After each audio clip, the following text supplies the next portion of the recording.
Bonjour à toutes et tous et merci de nous avoir rejoints sur ce webinaire Ipside. Donc juste avant de commencer, je voulais vous indiquer qu'il était possible de poser une question au fur et à mesure de la présentation, au début ou à la fin, comme vous le souhaitez. Donc vous avez un petit onglet questions dans l'outil, il suffit de l'ouvrir et il y a un petit espace pour poser votre question. Et on vous y répondra soit en direct ou soit à la fin de la présentation. Donc, merci à toutes et tous déjà de nous avoir rejoints, ça nous fait très plaisir. Donc, comme vous le savez, ce webinaire s'intitule Tout savoir sur les aides pour financer vos marques et vos dessins et modèles. Il est proposé par Ipside et c'est moi, donc Adeline Monjac, qui vais le présenter. Je suis ingénieure brevet chez Ipside depuis l'année dernière et j'ai donc, en plus de cette casquette d'ingénieur brevet, une casquette de conseil en financement de la R&D de l'innovation, mais aussi des sujets un petit peu plus précis qui touchent le domaine de la propriété intellectuelle, qui sont les brevets et aussi les marques, dessins et modèles. Donc l'idée est un petit peu de vous aider à financer, trouver des solutions de financement pour ces prestations-là et vous aider à protéger votre propriété intellectuelle. Donc, vu que je ne suis pas une spécialiste des marques, mais que ma collègue Julie Allaire l'est, elle m'a rejoint pour ce webinaire. Donc, notamment, si vous avez des questions un petit peu plus spécifiques sur l'aspect juridique des marques, dessins et modèles. Donc, merci à elle d'avoir accepté de se prêter au jeu. Ça me fait très plaisir. Donc, pour commencer, je voulais faire une présentation en 4 axes. Le premier axe qui fera un petit peu d'office d'introduction s'intitule Les grands principes pour demander une aide. Donc, on va voir qu'il y a un écosystème d'aide qui est très varié, mais on va quand même essayer de mettre en évidence des bonnes pratiques à suivre au travers d'une demande d'une aide, quelle qu'elle soit. Donc, en deuxième axe, je voulais un petit peu parler des principales aides qui existent pour le dépôt d'une marque, d'un dessin ou d'un modèle. Donc, on va parler des dispositifs proposés par l'INPI, d'un crédit d'impôt qui s'appelle le crédit d'impôt collection ou le crédit d'impôt textile, et de l'assurance prospection BPI qui est proposée donc par la BPI France. Et enfin, en troisième point, je voulais que ça constitue une partie en tant que telle, ce qui est le Fonds européen pour les PME qui propose une aide très intéressante sur 2021, un petit peu en réponse aux événements Covid donc, qui nous ont impactés pour aider les PME donc, à déposer des marques, des dessins ou des brevets. Et enfin, on va conclure. Donc, en premier point, donc les grands principes pour demander une aide. Donc, tout d'abord, ce qu'il faut savoir, c'est que quand on dit aide, en fait, il y a un grand écosystème de différents dispositifs qui existent. Donc, que ce soit les subventions, les avances remboursables et les prêts à taux zéro. Donc, juste pour information, les avances remboursables se distinguent des prêts à taux zéro du fait que si un projet n'aboutit pas, on ne va pas forcément demander le remboursement en totalité de l'avance remboursable, mais il n'y aura pas ces conditions-là pour le prêt à taux zéro dans lequel le remboursement est nécessaire. Il y a aussi des prestations de conseil et de diagnostic, donc on verra plus tard au travers notamment du pré-diagnostic pays de l'INPI ou du premier service du Fonds européen pour les PME et aussi des crédits d'impôt. Donc, ces différentes aides sont proposées par plusieurs organismes, donc qu'ils soient régionaux, nationaux ou européens. Et évidemment, les dépenses éligibles sont propres à chaque dispositif. Et le montant d'aide qu'on va pouvoir toucher sera différent en fonction des dispositifs et pourra même différer en fonction des projets des entreprises concernées. Donc, si on devait quand même faire des recommandations générales qui s'appliquent à toutes ces différentes aides, ce serait de rédiger un dossier justificatif le plus solide et le plus complet en fonction de l'aide et qui répondent à ce qui est demandé. Et donc en mettant notamment en avant les intérêts de votre projet. Pourquoi qu'est-ce que vous permettrait cette aide, c'est de répondre à la question qu'est-ce que vous permettrait cette aide justement. Ce qui est bien important de faire aussi, c'est le suivi. Si vous déposez un dossier à un moment donné, de voir si vous avez des réponses, si on vous demande des éléments complémentaires, des éléments justificatifs. Ce serait dommage de passer à côté parce que vous n'avez pas vu passer un mail et du coup, vous ne pouvez pas avoir l'aide. Ça, le troisième point n'est pas vrai pour les crédits d'impôt, mais pour tout ce qui est subvention et avance remboursable, oui. C'est de ne pas commencer les dépenses avant la demande d'aide. C'est-à-dire que, bon, bah, si dans ce cas-là, moi, je veux déposer une marque, si je fais la demande de dépôt avant d'avoir touché la subvention, ça va être compliqué de toucher les aides proposées par l'INPI ou le Fonds européen notamment. Et aussi, le dernier point, c'est d'essayer de faire une veille un petit peu sur les dispositifs qui existent, donc pour voir lequel est le plus adapté à vos besoins en termes de société, en termes de ce que vous projection dans l'avenir, etc. Et aussi, bah, ne pas hésiter à contacter notamment les antennes régionales de la BPI ou de contacter l'INPI pour voir s'ils ont des solutions à vous apporter. En deuxième partie, donc, je voulais un petit peu parler des principales aides qui existent pour le dépôt d'une marque, d'un dessin ou d'un modèle. Hop. Donc, pour commencer avec l'INPI, l'INPI propose deux choses. Le prédiagnostic pays qui est très souvent suivi du pass pays. Qu'est-ce que le prédiagnostic pays? Ça va être une aide pour la mise en place d'une politique de propriété intellectuelle au sein d'une société. Concrètement, ça va être sous forme d'audit et ça va vous permettre de bien cibler les prestations de propriété industrielle qui pourront vous faire progresser et qui pourront vous être bénéfiques. Et donc, une fois qu'on a fait le pass pays, le prédiagnostic pays, pardon, je saute des étapes, on va au pass pays. Le pass pays, justement, c'est un soutien financier de votre stratégie d'innovation et donc justement d'une subvention à 50% d'une prestation de pays. Donc ça peut être donc les brevets, mais aussi tout ce qui est international en termes de dépôt de marque, etc., le contrat, les numériques, c'est assez varié. Donc il y a quand même des paliers, donc c'est pour 3 prestations au maximum et on peut toucher jusqu'à 5 000 € d'aide en tout.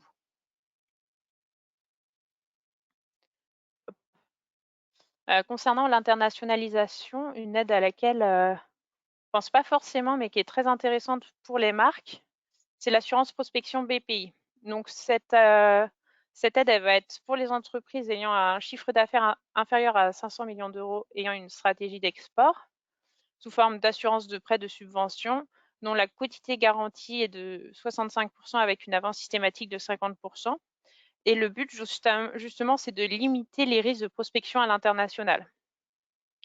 Donc là, les dépenses éligibles sont vraiment très variées, mais dans ces dépenses, on retrouve notamment le dépôt de marques de dessin modèle dans une zone ciblée. Donc, imaginons, je ne sais pas, vous souhaitez étendre vos activités en Italie, vous pourrez étendre les marques, vos dessins et modèles dans cette zone-là.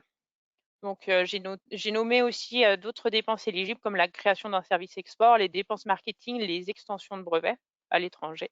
Donc, des fois, en fait, au travers d'aides qui sont assez génériques, on retrouve aussi, comment dire, on retrouve un accompagnement pour le dépôt des marques, des dessins, des modèles dans une zone donnée.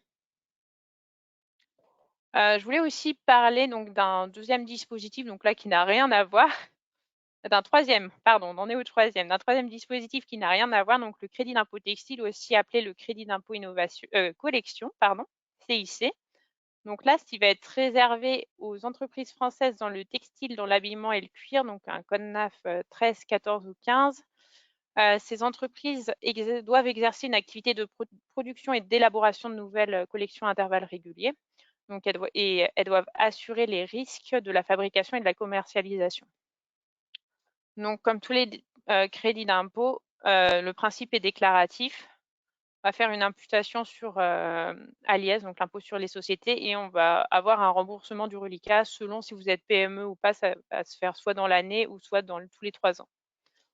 Donc là, dans les frais éligibles, donc on a le personnel qui est chargé de la conception et de la fabrication des prototypes non vendus, le matériel, la sous-traitance, d'autres postes comme ça, mais aussi les frais de dépôt et de défense des dessins et modèles. Et le taux, en fait, on va prendre l'ensemble de ces charges éligibles, des frais éligibles, et on va prendre 30% de ces frais.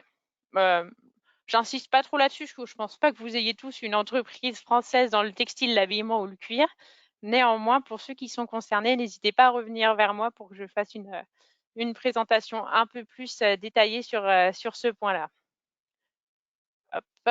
Donc là, la partie 3 qui m'intéresse vraiment, ça va être le focus sur le Fonds européen pour les PME. Donc là, qui est une aide, à mon sens, qui est intéressante et en plus relativement simple à obtenir. Donc ce serait dommage de passer à côté si vous êtes concerné.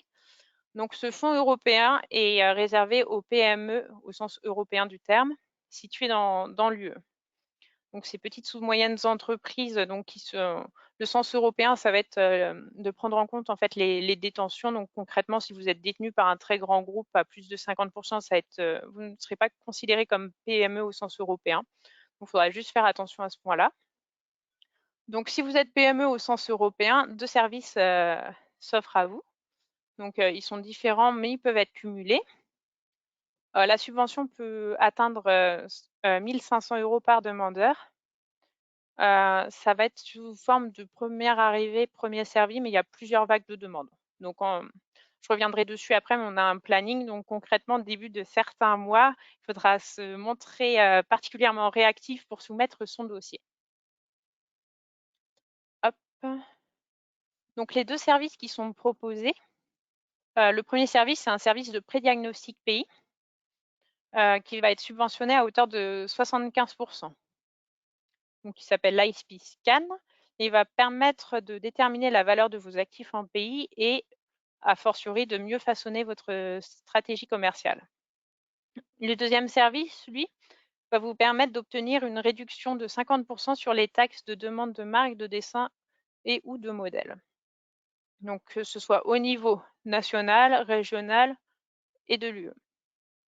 Donc là, vous pouvez accumuler plusieurs demandes de réduction de taxes. Donc si vous avez plusieurs marques, plusieurs dessins ou plusieurs modèles. Vous pouvez aussi prendre le premier service et le deuxième service. Et donc, il faudra juste appliquer à chaque fois le taux de 75 ou de 50% et il ne faudra pas que ça dépasse le seuil de 1 500 €.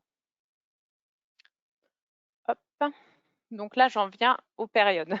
Donc j'ai parlé du premier arrivé, premier servi. Donc il y a 5 périodes. Donc la première est passée, la deuxième est presque passée. Mais je pense que ça va peut-être être compliqué pour vous de faire la demande d'ici la fin du mois. Mais on peut peut-être se concentrer sur la période 3, 4 et 5. Donc les périodes de demande, il faudra envoyer son dossier entre le 1er mai et le 31 mai, par exemple 2021.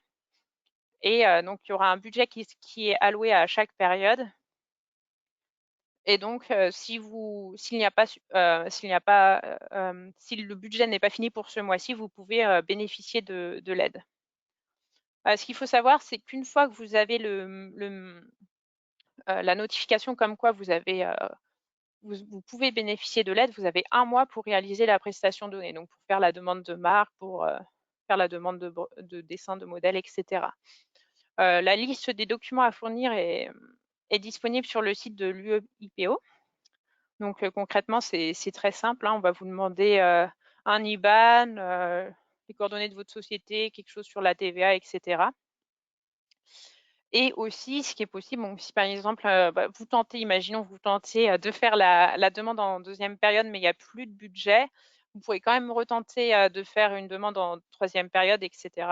Et même si vous avez fait une demande pour la période 3, imaginons, mais qu'en fait, vous avez encore d'autres dépôts à effectuer et vous n'avez pas atteint le maximum, le 2 500 €, vous pouvez aussi faire une demande en période 4. Il faudra juste que la totalité de ce que vous avez demandé ne dépasse pas les 1 500 €. Donc, en conclusion, je pense que ce qu'il faut retenir, c'est que chaque dispositif d'aide est unique. Donc, il faut se renseigner pour voir s'il vous correspond, voir si déjà vous remplissez les conditions et si ça peut vous apporter quelque chose. L'aide européenne vise à aider les entreprises donc, suite aux conséquences du Covid. Et donc, le dossier à constituer est vraiment simple à constituer. Et aussi, un dernier conseil, c'est de se tenir prêt, donc justement peut-être de regarder un petit peu les différents éléments qui sont demandés et de les constituer, par exemple, à fin avril pour que début mai, on soit prêt à envoyer le dossier pour être sûr d'avoir le plus de chances de pouvoir profiter de l'offre. Donc, n'hésitez pas à nous contacter. Donc, on peut vous accompagner dans ces démarches et effectivement, bah, si vous avez la moindre question, donc soit la poser maintenant au travers du petit outil ou nous envoyer un mail ou nous téléphoner, ce que j'ai rappelé nos coordonnées en cette dernière slide. Donc, merci beaucoup de votre attention et, et je propose qu'on passe maintenant à la réponse aux questions.